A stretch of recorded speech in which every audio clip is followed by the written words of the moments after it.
Buongiorno e ben ritrovati con una nuova edizione del TG Flash di New Sicilia.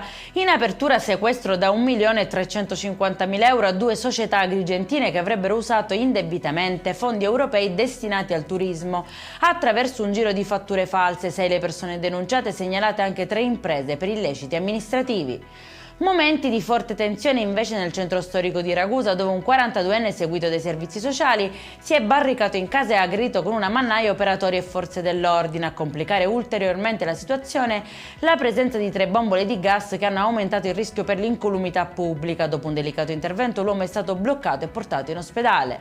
Botte da orbi per una donna ad Augusta, nel siracusano, dove nel cuore della notte è scoppiata una violenta lite tra l'attuale compagno e l'ex fidanzato. I due si sono affrontati finché all'arrivo della polizia il 32enne non solo ha rifiutato di calmarsi, ma ha aggredito anche gli agenti. Per bloccarlo è stato infatti necessario l'uso dello spray al peperoncino.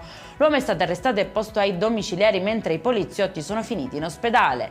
E ci spostiamo da Cireale nel Catanese, dove un finto maresciallo ha tentato di mettere in scena la classica truffa del falso incidente, ma ha trovato una vittima più furba di lui. L'anziana infatti ha finto di credere alla storia e ha avvisato il figlio. Contattate le forze dell'ordine, ha organizzato una trappola al malvivente che è stato smascherato e denunciato.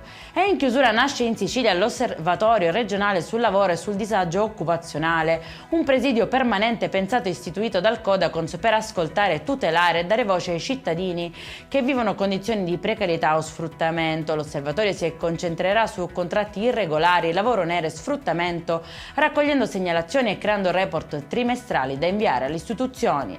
Per questa edizione è tutto, prossimo appuntamento alle 19:30. Buona giornata!